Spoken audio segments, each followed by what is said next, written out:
Cancer और tumour, कैसे लोग पहचाने कि कैंसर है या ये ट्यूमर या गांठ या फोड़ा निकला है, तो ये कैंसर का रूप हो सकता है। जहाँ पे एक गांठ बन रही है, एक सूजन है जो बढ़ रही है, उसे हम ट्यूमर का नाम देते हैं। कैंसर होने का रीजन क्या है? अब जैसे cigarette smoking, tobacco, alcohol exposure, कई केमिकल्स होते हैं। आप तो काफ़ी बच्चों का भी आपने ट्रीटमेंट किया है कैंसर का। क्या होता है कि उन बच्चों को भी कैंसर हो जाता है? Bone and soft tissue cancer का जो मेन इटियोलॉजी है, जिसके कारण ये होते हैं, वो जेनेटिक्स होते हैं। क्या ऐसा होता है कि चोट सड़ भी जाती है और वो कैंसर का रूप ले लेती है? ये एक बहुत बड़ा मिथ है। सो इस चीज को हम समझ लें कि ऐसा होता नहीं है। आप इतने बड़े सर्जन हैं, जहां पर आपकी हमें पता लगा है आप 17 आवर्स की भी सर्जरी करते हैं। So how your day looks like? Okay, we want to no.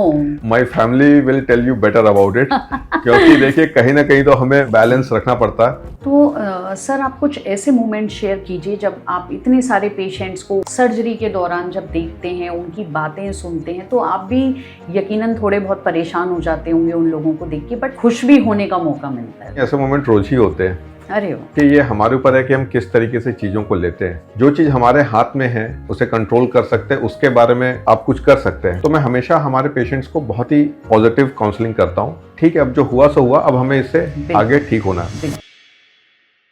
Yeah, hi, this is Preeti Varshne. With us, we have Dr. Vivek Verma. We are delighted to have him in this show. He is the Director of Oncology, Orthopedic, Joint Replacement, Reconstructive Surgeries. So, चलिए आज इनसे हम जानते हैं cancer के बारे में और उनसे रिलेटेड मिथ्स के बारे में।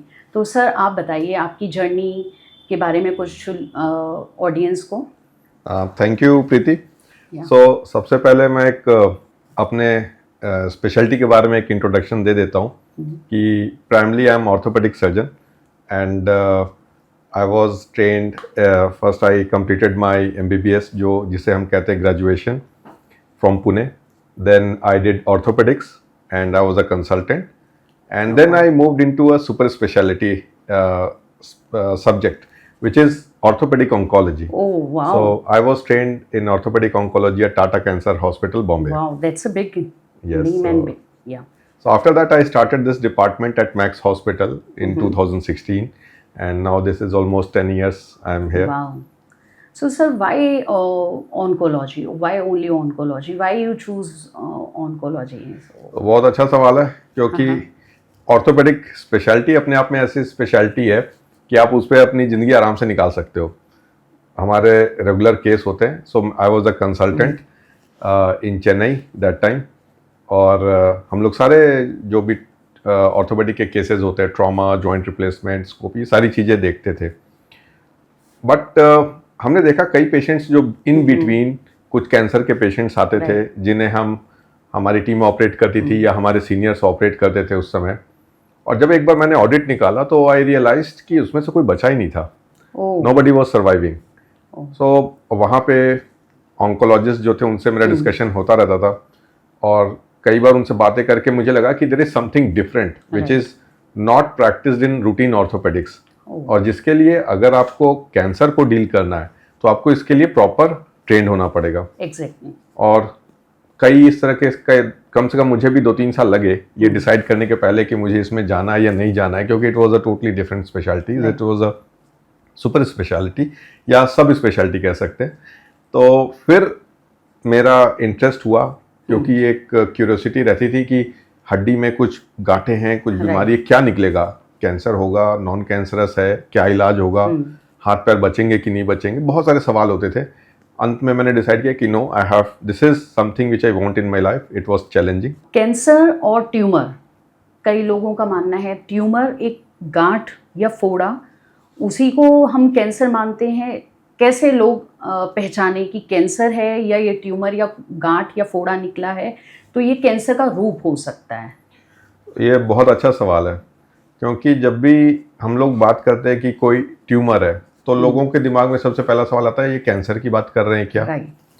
तो मैं एक बार समझाना चाहूँगा ब्रॉड में कि होता क्या है।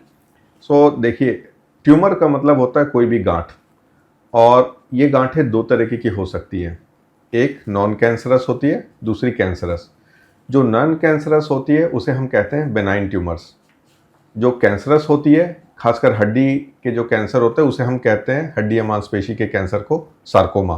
तो ये डिफरेंस करना बहुत ज़रूरी है, और ये बहुत ज़रूरी कि हम इसको आइडेंटिफाई करें, उसी हिसाब से ट्रीट करें, क्योंकि दोनों का इलाज, दोनों का इवेल्युएशन बिल्कुल अलग होता है।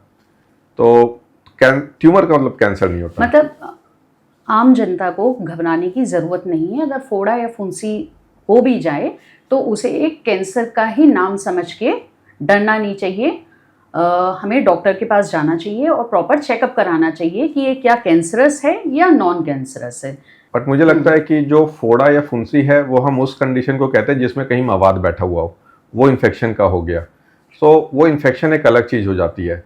बट जहाँ पे एक गांठ बन रही है, एक सूजन है जो बढ़ रही है, उसे हम ट्यूमर का नाम देते हैं। कैंसर होने का रीज़न क्या है, इसके अर्ली डिटेक्शंस क्या हैं, कैसे हमें पता लग जाएगा कि हमें कैसे पता लगेगा कि लेट नहीं हुए, हम कैसे अर्ली डिटेक्ट कर सकते हैं पेशेंट्स, कैसे पता लगेगा? इसमें बहुत बेसिक से ही स्टार्ट करते हैं कि कैंसर पहले देखते हैं होने का कारण क्या है।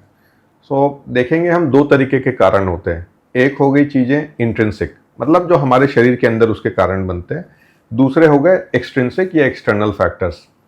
एक्सटर्नल पे पहले बताता हूँ। अब जैसे cigarette smoking, tobacco, alcohol, exposure, कई केमिकल्स होते हैं। कई लोग जो अलग अलग तांबे की इंडस्ट्री में काम करते हैं उसमें लगातार हाथ रहता है, बेंजीन इंडस्ट्री में काम करते हैं, तो वो सब एक्सटर्नल फैक्टर्स हैं जिससे एक्सपोजर होने के कारण हमारे बॉडी के अंदर ऐसे चेंजेस आते हैं जो कैंसरस ग्रोथ कर सकते हैं। अब बात करेंगे इंट्रिंसिक फैक्टर्स की, जो हमारे शरीर के अंदर है। तो इंट्रिंसिक फैक्टर्स हो गए, जैसे हमारे शरीर में हर चीज का कंट्रोल जीन्स के द्वारा होता है। और हमारे शरीर की त्वचा का कलर, जो नाखून है, बाल हैं, हर चीज जेनेटिकली कंट्रोल्ड है। और ये जीन्स जो सेल्स हैं, ये जीन्स सेल्स के अंदर पाए जाते हैं न्यूक्लियस में, और ये कांस्टेंट डिवाइड होते रहते हैं। कहीं पे कोई अगर एक एबनॉर्मल म्यूटेशन हो जाती है, म्यूटेशन का मतलब है वो जेनेटिक में बदलाव जो एबनॉर्मल है, तो उस जगह पे नॉर्मल सेल्स को बनने की बजाय एबनॉर्मल सेल्स को बढ़ाना शुरू कर देते हैं। अब मैं इसे कहता हूं कि ये सही में एक चमत्कार है, प्रकृति का चमत्कार है, क्योंकि हमारे शरीर में ट्रिलियंस ऑफ सेल्स हैं और इतने सारे सेल्स डे नाइट डिवाइड हो रहे हैं, हमें कुछ पता नहीं चलता है क्योंकि चीजें अंदर हो रही हैं। बट शरीर में प्राकृतिक रूप से ऐसे चेक पोस्ट होते हैं जो सेल्स एबनॉर्मल बनते, और ऐसे बनते रहते हैं, मेरे शरीर के अंदर भी, आपके भी, सभी के अंदर बनते हैं। लेकिन शरीर में ऐसे चेक पोस्ट होते हैं कि जो ये सेल्स खराब तरीके से बने हैं उसको किल कर दें या उसको आगे ना बढ़ने दें, तो ट्यूमर्स नहीं बनते हैं। बट किसी कारण से यदि ये सेल्स उस चेक पोस्ट को पार कर गए और फिर इन्होंने एबनॉर्मल सेल्स को ग्रो करना शुरू किया, तो ये एक ट्यूमर का रूप धारण कर लेते हैं। फिर ये कैंसरस भी हो सकते हैं, नॉन कैंसरस भी हो सकते हैं। एक ये बात आती है कि जैसे भी आपने बोला एक्सटर्नल फैक्टर्स भी होते हैं, कहा जाता है कि खान पान है, खान पान अच्छा रखना चाहिए। तो आप तो काफ़ी बच्चों का भी आपने ट्रीटमेंट किया है कैंसर का, तो कई बच्चे तो आपके पास 6-6 महीने 1 ईयर तक के आए हैं, तो उन बच्चों का क्या, उन्होंने क्या ऐसी चीज़ें डाइट में खाई? क्योंकि काफ़ी ज़्यादा आता है कि अच्छी डाइट लेनी चाहिए, अच्छा आहार लेना चाहिए। तो 6 महीने का बच्चा है, 1 ईयर के बच्चे का ऐसा क्या होता है कि उन बच्चों को भी कैंसर हो जाता है? इसमें आपकी क्या राय है? तो देखिए, जो हड्डी और मांसपेशी के कैंसर होते हैं ये अधिकतर कम उम्र के बच्चों में पाए जाते हैं। मतलब अमूमन जनरली 6 ईयर से लेके 5-6 ईयर से लेके हम लोग 20-25 साल में इसका मैक्सिमम इंसिडेंस होता है। तो इस एज में जनरली कोई एक्सपोजर तो होता नहीं है। तो bone and soft tissue cancer का जो मेन इटियोलॉजी है जिसके कारण ये होते हैं वो जेनेटिक्स होते हैं, इसमें एक्सटर्नल फैक्टर्स का रोल नहीं है। बजाय दूसरे तरफ के आप कैंसर देखें, जैसे लंग कैंसर है, उसमें स्मोकिंग का बहुत बड़ा रोल है। किडनी कैंसर हो गए, गैस्ट्रो के कैंसर, जो हमारे खान पान, शराब, अल्कोहल, इन सब चीज़ों पे बहुत मैटर करता है। But bone and soft tissue cancer generally इसमें खान पान का कोई रोल नहीं रहता, और ये प्राइमरीली जेनेटिकली इंड्यूस्ड रहते हैं। जी। तो इसमें जैसे कहा जाता है कि दूध, बच्चों को बोला जाता है दूध ज़्यादा पीजिए, कैल्शियम ज़्यादा खाइए, हड्डियाँ मजबूत रखिए। सो अगर बच्चों को होता है तो ये प्राइमरी जेनेटिक है। बट हाँ, हम ये भी मानते हैं इन सब के अबव भी हमें अच्छा खान पान रखना चाहिए। बिल्कुल, मतलब देखिए, कोई चीज़ अगर होनी है, तो अगर वो हो गई, अगर आपका शरीर अंदर से तंदुरुस्त है तो उससे लड़ सकता है। अल्टीमेटली कैंसर के डेवलपमेंट में कहीं ना कहीं इम्यूनिटी का भी बहुत बड़ा रोल रहता है। तो हमें अपने शरीर को मजबूत रखना चाहिए। और Exactly. आजकल सब कुछ अच्छा ही है, मतलब ओवरऑल इकोनॉमी अच्छी है, लोग Right. अपने बच्चों को अच्छे से खिला पिला सकते हैं, अच्छे से नरिश कर सकते हैं, जो शायद आज से 25-30 साल पहले इतना नहीं था। जो समय के साथ इकोनॉमिक डेवलपमेंट Right. हुई है उससे ये सब चीज़ें हुई हैं। तो खान पान सही रखना, अच्छा रखना ओवरऑल अच्छा है। फॉर एग्जाम्पल मैं एक सिंपल सा एग्जाम्पल देता हूँ कि कोई खेलते हुए या कहीं पे गिर गया, और जो बच्चा कमज़ोर होगा उसको ज़्यादा चोट लगेगी, हो सकता है हड्डी भी टूट जाए, और जो मजबूत है, जिसकी हड्डी अंदर से मजबूत है, हो सकता है उसी चोट से उसको ये नुकसान ना हो। तो ओवरऑल अपने शरीर को तंदुरुस्त मजबूत रखना। सर आपने एक ही इस पॉइंट से ही मेरा एक नया क्वेश्चन आता है, और जो कि बहुत ही बोन कैंसर जो छोटे बच्चे हैं उनके लिए बहुत कॉमन है। जी मैं गिर गया, काफ़ी पेरेंट्स आते हैं, बच्चा गिर गया और हमने ध्यान नहीं दिया, वो चोट शायद खराब हो गई और 5-6 महीने बाद कैंसर का रूप धारण किया। तो इस बात में कितना ट्रुथ है, कितनी सच्चाई है? क्या ऐसा होता है कि चोट सड़ भी जाती है और वो कैंसर का रूप ले लेती है? तो आपने एक बहुत अच्छे सिम्टम बताए। सो अधिकतर लोग जो मेरे पास आते हैं वो इसी पहला उनका सिम्टम यही था कि हमें चोट लग गया, और जब हमने जांच कराई तो यहाँ पे ट्यूमर है, बिल्कुल और वो कहते हैं कि इस चोट से ही हमारा ट्यूमर बन गया। बिल्कुल। तो ये एक बहुत बड़ा मिथ है। सो इस Okay. चीज़ को हम समझ लें कि ऐसा होता नहीं है। होता क्या है कि बीमारी अंदर शरीर में बनती रहती है, जिसके कारण हड्डी अंदर से कमज़ोर रहती है, और धीरे धीरे करके वो बीमारी उसको इतना कमज़ोर कर देती है कि कहीं छोटे मोटे भी चोट लग गए तो आपका ध्यान उधर जाता है। तो वो इंसिडेंट एक फर्स्ट पॉइंट होता है जिससे लोगों का ध्यान अपने अंदर जाता है कि यहाँ पे क्या हुआ, फिर इवेलुएट करते हैं। तो चोट लगने से कैंसर नहीं होता है, लेकिन कुछ कैंसर होते हैं जो कि पुराने जख्म में या पुरानी चोट में बनते हैं, जैसे कि मार्जोलिन अल्सर है। कहीं पे कोई कभी कई लोग मिलते हैं जो इस समय 50 की उम्र में, 60 की उम्र है, जिनको बचपन में चोट लग गई थी, कोई इंजरी हो गई, घाव बन गया जो समय के साथ भर नहीं रहा है। उस तरह के जो घाव जो नहीं भरते हैं उसमें कैंसर में बदलाव होने की संभावनाएं रहती ये हैं। एक बहुत अच्छी बात सर आपने बताई। तो हमें ऐसी चोटों पे भी ध्यान रखना चाहिए कि जो भरती नहीं है, हमें प्रॉपर डॉक्टर्स के पास जाके जी, उन चोटों जी। को भी सही करवाना चाहिए। जो घाव Proper भर नहीं रहा है, राइट। जो घाव भर नहीं रहा है उसको Right. प्रॉपरली जांच करानी चाहिए। कई मीडिया में भी आता है, कई जगह सवाल उठते हैं कि हमने तो हल्दी, हमने तो गिलोय के पत्ते और कई आयुर्वेदिक दवाइयाँ चल रही हैं जो कि कैंसर के इलाज के लिए बड़ी कारगर बताई गई हैं। तो क्या ऐसा है कि हम इन बिना कीमोथेरेपी लिए, बिना रेडिएशन लिए, बिना इम्यूनोथेरेपी लिए, हम केवल हल्दी की गांठें या गिलोय के पत्ते खाकर या अपनी योगा करके हम क्या ये बीमारियों को दूर भगा सकते हैं? ये बहुत ही सीरियस क्वेश्चन है, मैं कहूँगा, क्योंकि कई बार इस तरह की चीज़ें जब मार्केटिंग की जाती हैं तो लोगों में एक गलत मैसेज जाता है। मैसेज जाता है कि हम बिना प्रॉपर ट्रीटमेंट के हम ठीक हो सकते हैं। और इसका नुकसान क्या होता है कि किसी भी बीमारी में, मतलब कैंसर तो एक एक्सट्रीम है, बट किसी भी बीमारी में यदि जितनी जल्दी आप उसको डायग्नोज कर लें, पकड़ लें, उतना बेहतर उसका इलाज हो सकता है। और कैंसर में तो ये लाइफ एंड डेथ वाली बात होती है। आप जितनी जल्दी बीमारी को पकड़ सके आप उसको जड़ से खत्म कर सकते हैं।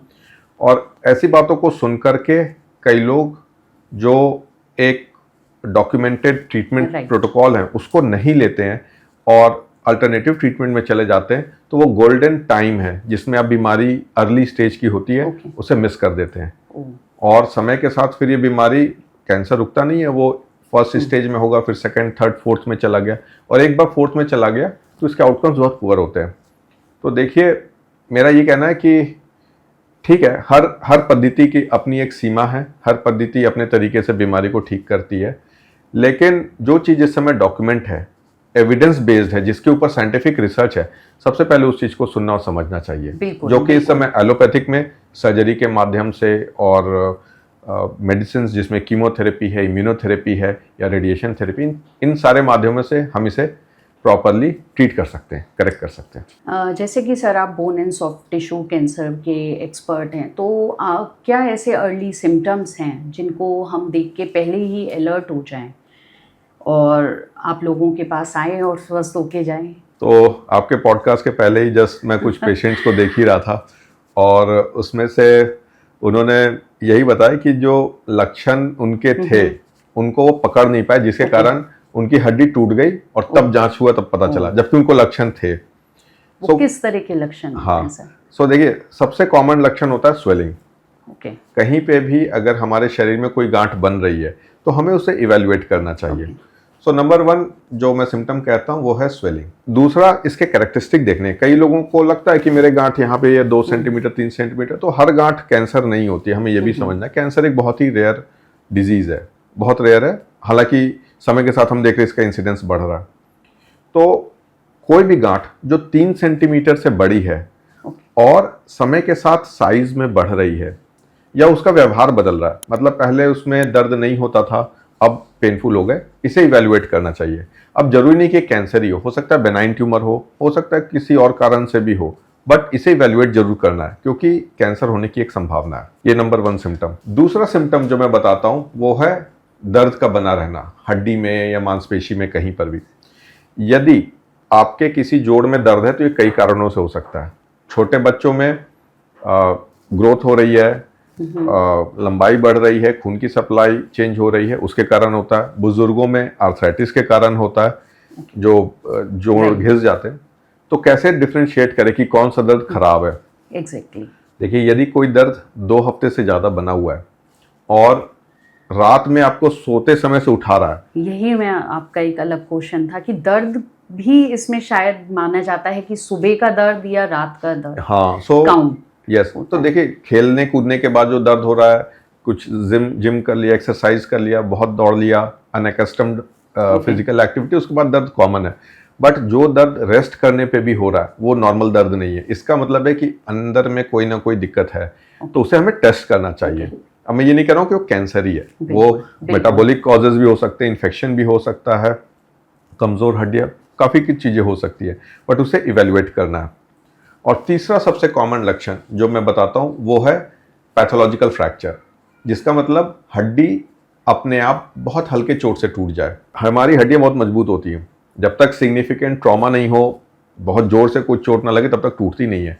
बट कई बार आप हिस्ट्री देखेंगे, हमारे घर में खास करके जो बुजुर्ग हैं सीढ़ी से गिर गए या कोई यंग भी अगर हल्के चोट से ही जमीन पे गिरे और हड्डी टूट गई, इसका मतलब है हड्डी में पहले से कोई ना कोई कमजोरी थी। तो हमें उसको जांच करनी चाहिए।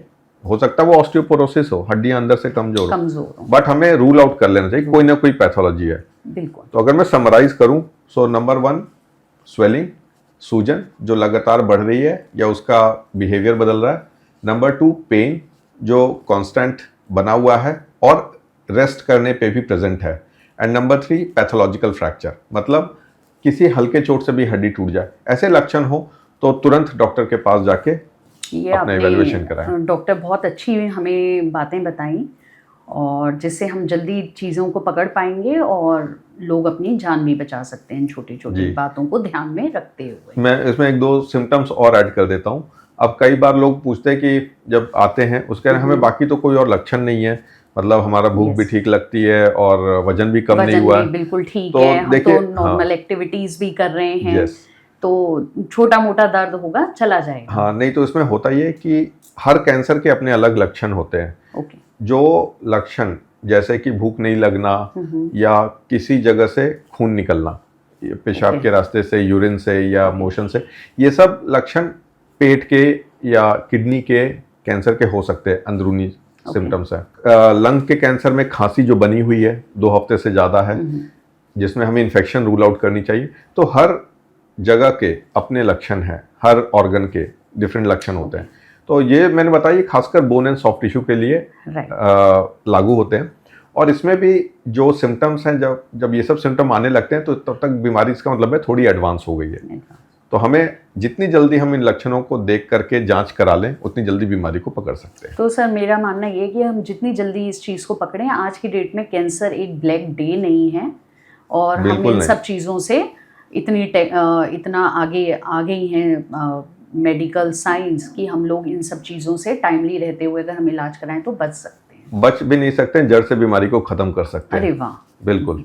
वेरी अच्छा सर, जैसे आपने काफ़ी, हमें पता लगा कि आपने काफ़ी सारे बच्चों को अभी तक ट्रीट किया ऑस्टियोसarcoma केसेस में, तो ये काफ़ी पेरेंट्स कहते हैं कि अगर हमने शुरू में कीमोथेरेपी या रेडिएशंस दिलाई हैं छोटे बच्चों को तो आगे चल के उनका शारीरिक विकास, जैसे माना जाए हाइट, लंबाई, ये बढ़ने में क्या ऐसा है कि वो अपना नॉर्मल बाकी लोगों की जितनी हाइट नहीं बढ़ेगी या उनका कुछ आगे चैलेंज आएंगे?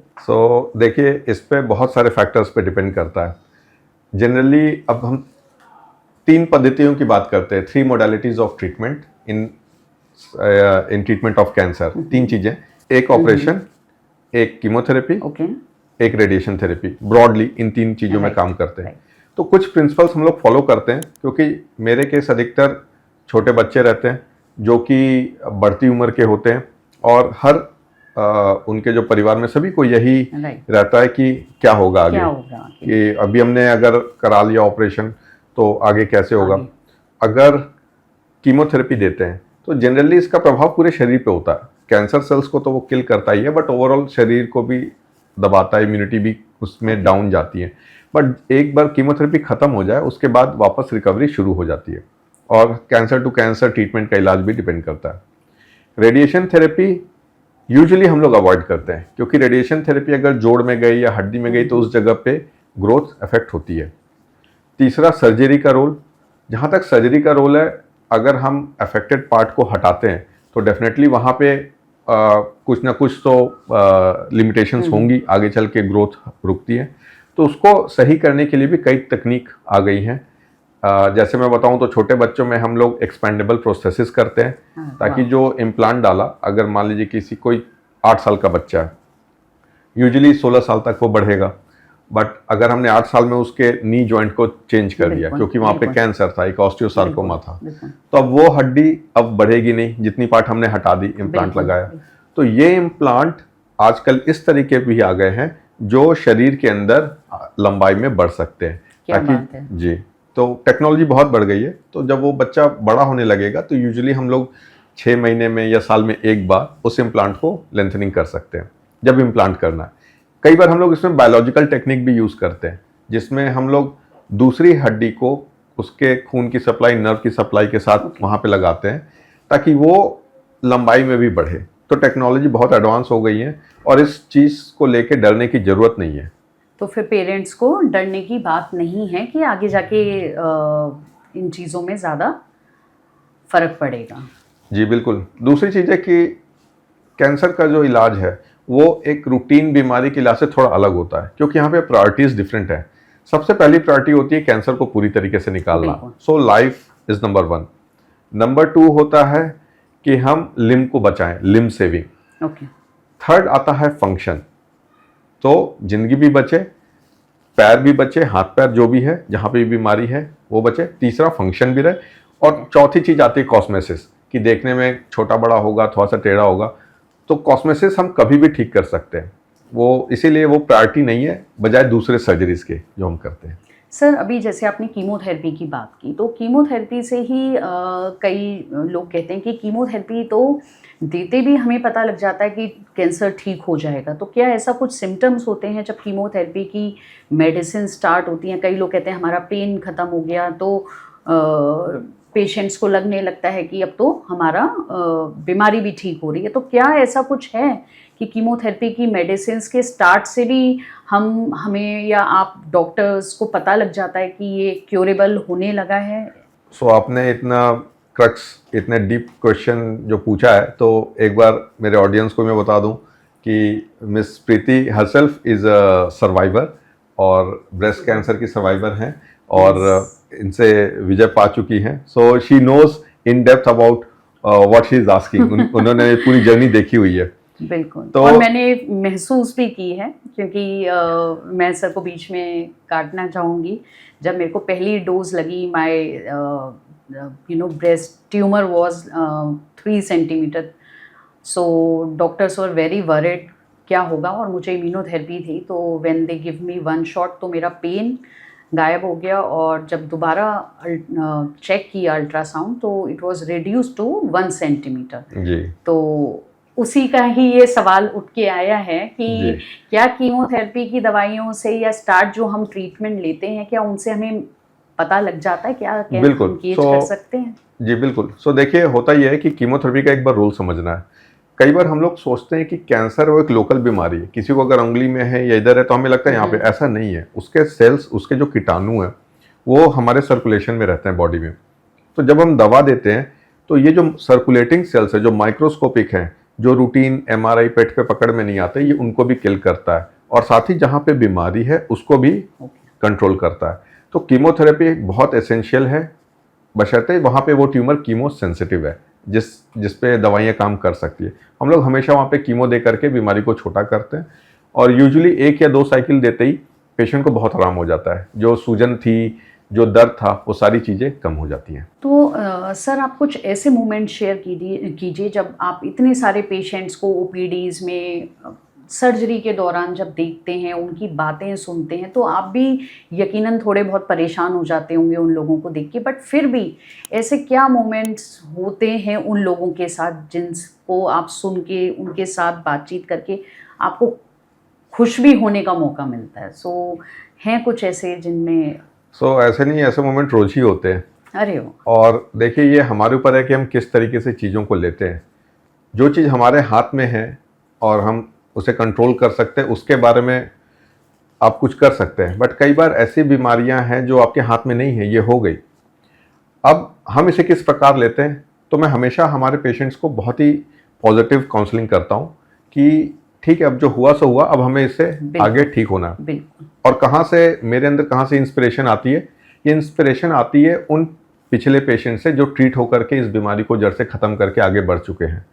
तो कितने लोग ऐसे हैं जो स्टूडेंट थे जब हमने ऑपरेट किया, अब वो डॉक्टर बन गए हैं।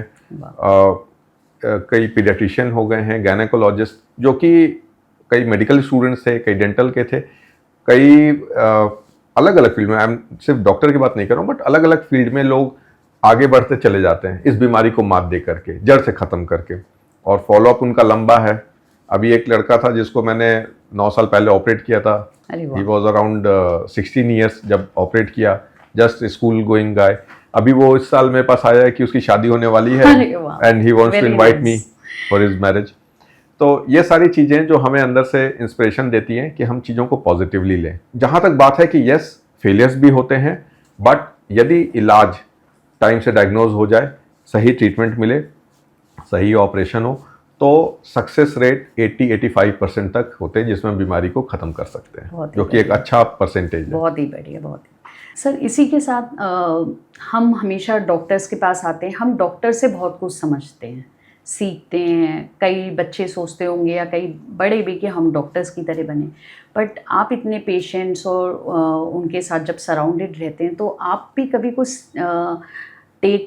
टेक अवे लेते हैं या सीख लेते हैं पेशेंट्स को देख के कि हर पेशेंट कुछ ना कुछ सीख दे के जाता है। मतलब कई बार कुछ लोग आते हैं, अलग अलग स्टेज में आते हैं, किसी का एडवांस भी रहता है, बट जब मैं देखता हूँ कि जिस तरीके से वो इस चीज़ को एक्सेप्ट करते हैं, ब्रॉडली बोलूँ तो जब से मैं ऑन्कोलॉजी या कैंसर के डिपार्टमेंट में आया हूँ, तो मेरी ज़िंदगी में बहुत सारी फिलॉसफीज बदल गई हैं। नंबर 1, मैं काफ़ी अब पेशेंट हो गया हूँ, तो अब वो भागम भागी नहीं है। पहले ये रहता था कि एक ठीक है, अभी भी एस्पिरेशनल हूँ बहुत, we want to do something more, कुछ ना कुछ आगे करना है, बट कई बार जब चीज़ों को इस तरह होते देखते हैं आसपास कि कुछ नहीं था, सब कुछ ठीक चल रहा था और सडनली किसी को कैंसर हो गया, तो पूरी ज़िंदगी एक क्षण में बदल जाती है। मगर ज़रूरी है कि उस क्षण में हम पैनिक ना हो, धैर्य से काम लें, समझदारी से काम लें, और चीज़ों को ठीक से असेंबल करके आगे बढ़ें, स्थिरता के साथ आगे बढ़ें। तो ये सब चीज़ों ने मेरी ज़िंदगी में बहुत सारी चीज़ें, इस तरह के घटनाओं ने सिखाया है कि बहुत उड़ना भी नहीं चाहिए और डिप्रेशन में भी नहीं जाना चाहिए। एक समतल भाव से आप चलते रहो। बहुत ही बढ़िया बात। तो ये एक इन जनरल एक फिलॉसफी मैंने सीखी है। बहुत ही बढ़िया बात।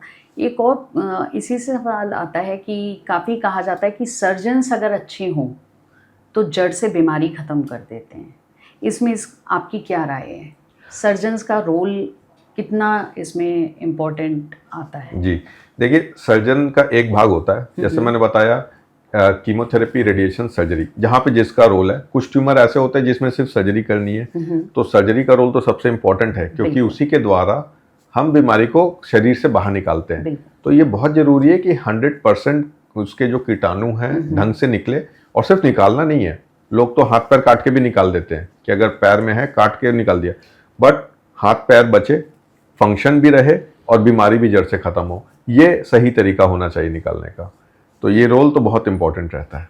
तो आप क्या इंडिया के जो लोग हैं आजकल, किसी को अगर होता है तो हम सोचते हैं कि चलो हम यूएस चले जाएं, अमेरिका चले जाएं, किसी और देश चले जाएं जहां पर भारत से शायद अच्छा इलाज हो, जो कि आर्थिक रूप से भी बहुत अच्छे लोग हैं। क्या भारत में ही वो सारी चीज़ें, मेडिकल फैसिलिटीज़ हैं जो कि मात दे रही हैं बाकी विदेशों से? मैं समझ, ये एक अच्छा सवाल है, क्योंकि लोग अधिकतर पूछते हैं कि क्या अगर हम विदेश जाएंगे, हमारे यूएस पास जाएंगे तो कुछ भी है, मतलब हम कुछ भी कर सकते हैं इस इंसान के लिए, हम तो जी। बाहर जाके ही बचाएंगे इसे। जी। तो इस बारे में आपकी क्या राय है? सो मैं कहूँगा कि जो टेक्नोलॉजी और जो human skilled manpower Right. India के पास है, it is one of the best in the world, it is at par with any country in the world. Great. दूसरा, हमारे यहाँ जो ट्रेनिंग है, जिस तरीके से हम आगे बढ़ते हैं, number of volume of patients जो हम देखते हैं, जितने नंबर ऑफ पेशेंट्स, Right. ये कई बार बाहर के लोग इमेजिन भी नहीं कर सकते हैं कि एक दिन में 100-150 कैंसर के पेशेंट्स को अरे देखना, वाह, क्योंकि हमारी पॉपुलेशन इतनी ज़्यादा है। और नंबर ऑफ सर्जरीज जो हम करते हैं डायरेक्टली पेशेंट्स के ऊपर, लोग सीखते भी हैं ड्यूरिंग द रेसिडेंसी, Right. सीधा पेशेंट्स के ऊपर है। जो बाहर में कई बार सिमुलेटर्स और डमी मॉडल्स और इनके ऊपर सिखाया जाता है। तो हाँ, ऐसा नहीं है, कुछ चीज़ों में डेफिनेटली टेक्नोलॉजी वाइज कई जगह पे जो रिसेंट एडवांसेज है वो कई बार डेवलप्ड कंट्रीज़ में पहले आते हैं, बट जहाँ तक सर्जिकल स्किल्स की बात है और जो मेडिसिन की बात है, आज इंडिया में वो सारी चीज़ें उपलब्ध हैं। इससे बढ़िया बात। जी जी, और काफी बढ़िया। इसमें कोई हार्म नहीं है to take a second opinion.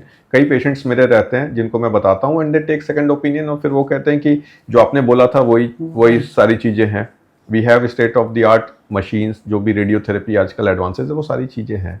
So India में लोग इनफैक्ट बाहर से भी इंडिया आने लगे हैं, क्योंकि इंडिया में ये चीज़ नंबर 1 सबसे इंपॉर्टेंट है, टाइमली ट्रीटमेंट, टाइमली इंटरवेंशन। विदेश में आप देखेंगे इसके लिए कि इवैल्यूएशन के लिए 2 हफ्ते 3 हफ्ते का वेटिंग रहता है। कई पेशेंट्स वहाँ से इसीलिए आते हैं क्योंकि टाइमली ट्रीटमेंट नहीं होता। तो इंडिया में भी timely treatment, quality treatment and with skilled man power, ये सारी चीज़ें सर, जब आप जैसे डॉक्टर्स और सर्जन्स हो भारत में, तो फिर लोगों को चिंता करने की कोई ज़रूरत ही नहीं है। सो इसमें ये ज़रूरी है कि हम जो करते हैं वो हम औरों को भी सिखाएं। तो ये भी हमारी एक फ़िलॉसफी है कि जो करे ऐसा नहीं कि सिर्फ हम तक सीमित हो, ज़्यादा से ज़्यादा लोगों तक पहुँचे। तो कई मेरे अंडर फेलोशिप प्रोग्राम्स हैं जो मैं करता हूँ, जिसमें इंडियन और विदेश से भी लोग आते हैं और इस स्पेशलिटी के डिफरेंट टेक्निक सीख करके जाते हैं। और मैं खुद भी काफ़ी ट्रैवल करता हूँ ताकि जहाँ पे भी लोगों को पॉसिबल हो लिम्ब सेविंग सर्जरी, हाथ पैर बचाना, ये किया जा सके। बहुत ही नोबल, आप साथ में काम के साथ साथ नोबल जी कर रहे हैं, बस चल रहे हैं, कर रहे हैं। नहीं, करते रहिए आप इस काम को, बहुत ही अच्छा काम है। सर, एक और बहुत इम्पॉर्टेंट चीज़ है, ये तो अभी हम कह रहे हैं कि जो समर्थ लोग हैं, जो जिन पे मॉनेटरी वाइज बहुत अच्छे हैं, आराम से कर लेते हैं, बट जिनको फाइनेंशियल क्रंचेस हैं, जिनको आर्थिक परेशानियां हैं, तो कई बेचारे इतने परेशान हो जाते हैं कि हम तो अपना घर भी बेच देंगे, हम तो ये भी कर देंगे, बस हमारी इस परिवार के सदस्य की जान बच जाए। तो ऐसे में आपकी क्या एडवाइस है उन लोगों को कि हम क्या ऐसी चीज़ें, पॉलिसीज़ क्या ऐसी लें जो कि इन सब कठिनाइयों के आने से पहले ही मैं आपकी बात समझ गया। तो मैं समराइज करता हूँ इसको, इसमें 2-3 पॉइंट्स हैं। नंबर 1, कैंसर की बीमारी एक इंडिविजुअल बीमारी नहीं है, ये एक सामाजिक बीमारी है, क्योंकि जिसको होता है सिर्फ वो इफेक्ट नहीं होता है, उसका पूरा परिवार, समुदाय, सभी इफेक्ट होते हैं। और ये भी सच्चाई है कि बीमारी का जो इलाज है महंगा भी है, कहीं पे कीमोथेरेपी है। अब मैं बात करता हूँ 2 एरा की, क्योंकि मैंने ये एक्सपीरियंस पर्सनली देखा है। कोविड के पहले जो लोग थे, ये बहुत बड़ा चैलेंज था कि लोगों को पता नहीं था कि ऐसी भी कोई बीमारी होती है, और इंश्योरेंस लोगों के पास नहीं था। मैं इंडियन पर्सपेक्टिव बता रहा हूँ। लोग विदाउट इंश्योरेंस रहते थे, अच्छे पढ़े लिखे लोगों के पास भी नहीं रहता था, और हर व्यक्ति को जिसको भी बीमारी होती थी तो काफ़ी परेशान हो जाते थे, क्योंकि कीमो भी होना है, ऑपरेशन भी होना है। तो सबसे पहला मैं राय यही देता हूँ लोगों को कि देखिए अभी आप यंग हैं, जिस एज में भी हैं, यंगर जनरेशन, आप इंश्योरेंस करवा के रखें अपनी फैमिली का, वो आपको लंबे समय तक कवर देता है। कैंसर तो एक बीमारी हो गई, रूटीन बीमारी में कोई एक्सीडेंट हो गया वो आपको हेल्प करता है। दूसरा, कई लोग शायद हो सकता है बहुत इंटीरियर से हो और इकोनॉमिक वीक सेक्शन से हो, उनके लिए भी बहुत सारे स्कीम्स हैं, प्रपोजल्स हैं, गवर्नमेंट ने बनाए हैं। आयुष्मान भारत के अंदर मैं जाता हूँ कई जगह पे ट्रस्ट के हॉस्पिटल से, जहाँ पे मैं इस तरह के ऑपरेशन आयुष्मान भारत की स्कीम में भी करता हूँ। तो ये संभव है। जिनसे नहीं है, कई तरीके के एनजीओज होते हैं जो फंडिंग सपोर्ट करते हैं, और जिस तरीके से हम काम करते हैं, लोग स्वेच्छा से आके चाहते हैं कि हम इसमें योगदान करें और लोगों की मदद करें। तो ये एक सोशल इशू है जो कि गवर्नमेंट, इंडिविजुअल, ट्रस्ट, एनजीओ सभी के साथ मिल करके इसको सॉर्ट आउट किया जा सकता है। बिल्कुल। और हम करते ही हैं। बहुत सारे पेशेंट ऐसे रहते हैं जिनके पास कुछ भी नहीं होता है, बट फिर भी मेरी एक फिलॉसफी है कि कोई भी पेशेंट पैसे के लिए बिना इलाज के ना जाए। अगर कोई ऐसा आता है तो मेरे जितना सामर्थ्य है, मैं जहां तक मेरे नेटवर्क से मेरे कनेक्ट है, मैं पैसे कहीं ना कहीं से जुगाड़ करके उसका इलाज करवा देता हूँ। बहुत ही बढ़िया बात, बहुत ही बढ़िया। जैसे कि सर आप ऑर्थोपेडिक सर्जन हैं, रिकंस्ट्रक्टिव सर्जन हैं, bone and soft tissue cancer में डील करते हैं, तो ये एक हड्डियों का पूरा विषय है। तो इसमें फिजियोथेरेपी जो है, कई पेशेंट्स होते हैं हम तो ठीक हो गए, अब बस चल दिए अपने घर को जी, बस हो गया हमारा ट्रीटमेंट, गोलगप्पे खाएंगे, फिजियोथेरेपी तो हम कराएंगे नहीं, हो जाएगा अपने आप। तो आप क्या कहते हैं, फिजियोथेरेपी का क्या योगदान है इन सब चीज़ों में? देखिए, मैं ये समझता हूँ ये बड़ा एक इम्पॉर्टेंट इशू है, क्योंकि इंडिया में, मैं कहूँगा अपने स्पेशलिटी की बात नहीं कर रहा हूँ, मैं कहता हूँ इंडिया में अभी तक फिजियोथेरेपी एंड रिहैबिलिटेशन को लोग सीरियसली नहीं लेते हैं। लोगों को लगता है कि बस हमारा ऑपरेशन हो गया, अब हम ठीक हो गए, जबकि ऐसा होता नहीं है। ऑपरेशन करके चाहे सिंपल एक्सीडेंट भी हो, हम हड्डियों को जोड़ सकते हैं, बट उसके बाद शरीर एक कैटाबॉलिक स्टेट में होता है, मसल्स छोटे हो जाते हैं, टाइट हो जाते हैं, जॉइंट स्टिफ हो जाते हैं। वापस लाने के लिए बहुत ज़रूरी है कि फिजियोथेरेपी की जाए, और सुपरवाइज फिजियोथेरेपी। तो ये करने से आपके आउटकम्स बहुत बेहतरीन होते हैं, आपके फंक्शंस अच्छे हो जाते हैं।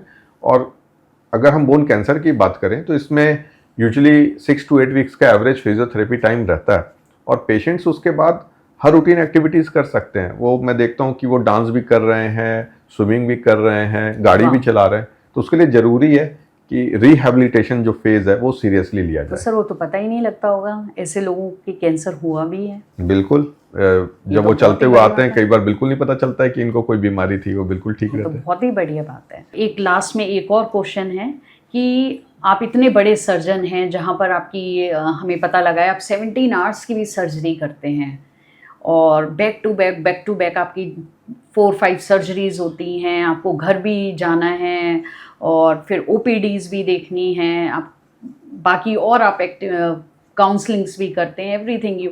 So how your day looks like? Okay. We want to know this thing. So my family will tell you better about it. क्योंकि देखिए कहीं ना कहीं तो हमें वो एक बैलेंस रखना पड़ता है, बट फिर भी जब हम इस स्पेशलिटी में हैं तो इसमें मैं कहूँगा कंपेयर टू अदर जो प्रोफेशंस हैं इस फील्ड में, और डॉक्टरी का जो प्रोफेशन, इसमें शायद वो वर्क लाइफ बैलेंस पूरी तरीके से नहीं फिट होता है, क्योंकि हम लोग हर समय अकाउंटेबल रहते हैं जो भी हैं। तो यूजुअली मेरा day early morning around 6:30 start होता है, 6:30, जिसमें सुबह उठ के घर पे फैमिली के साथ जो टाइम है, बच्चों के साथ जो हम शांति से दे सकते हैं। Usually by 9 o'clock our hospital starts. जिस दिन ऑपरेशन थिएटर्स होते हैं 8 o'clock वी स्टार्ट। और जैसे आपने बताया कि एवरेज ड्यूरेशन हमारी सर्जरीज़ के जो रहते हैं 3 से 4 घंटे 5 घंटे रहते हैं, एंड जो लॉन्गेस्ट सर्जरीज़ होती हैं वो 20-22 घंटे की भी गई हैं।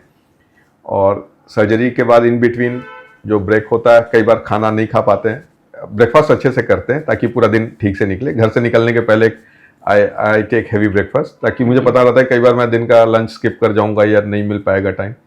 And then in between we keep seeing patients, और ओपीडी और ओटी ये चीज़ें चलती रहती हैं। And I have a team, so the team also manages, everybody is involve, we have a fellowship programme. और usually by 5 o'clock we try to wind up if it is possible. अगर OT day नहीं है तो हो ही जाता है। And then some patients who prefer to come to my clinic, they come, and then usually by 8 o'clock I go back and I'm again with my family. So this is a So, sir, do usual. you get chance to do, you know, extracurricular activities like swimming and all that, or you just stick to your profession and uh, how is it? तो देखिए अभी समय के साथ धीरे धीरे चीज़ें और बिजी होती जा रही हैं। कई हॉबीज़ थी, मैं क्रिकेट खेलता था, गिटार भी बजाता था, बट उसको अब इतना फॉलो नहीं कर पाता हूँ। बट अब ये है कि जो टाइम है, मैं चाहता हूँ कि जो टाइम है वो फैमिली टाइम एक अच्छे क्वालिटी का टाइम हो। सो यूजुअली संडेज़ मैं प्रेफर करता हूँ कि अब now I am at that level कि मेरे नीचे जो टीम्स हैं वो सारे राउंड्स ले लेती है, सब देख लेती है, and I can spend my time with the Great, family. great, great. So, thank you, Dr. Vivek Verma, sir, for the insightful discussion with us, and wishing you a very best of luck for the future. Thank you. And thank you, audience, for this watching this insightful, thoughtful journey with Dr. Vivek Verma, sir, and hope आप ये वाली जो journey हमने discuss की ये आप ज़्यादा से ज़्यादा अपने फ्रेंड्स फैमिलीज़ के साथ शेयर करेंगे, जिससे कि हम इसकी टाइम रहते हुए इस बीमारी को पकड़ पाएँ और इसका प्रॉपर इलाज करा पाएँ और लोगों की जान बचे। Thank you once again.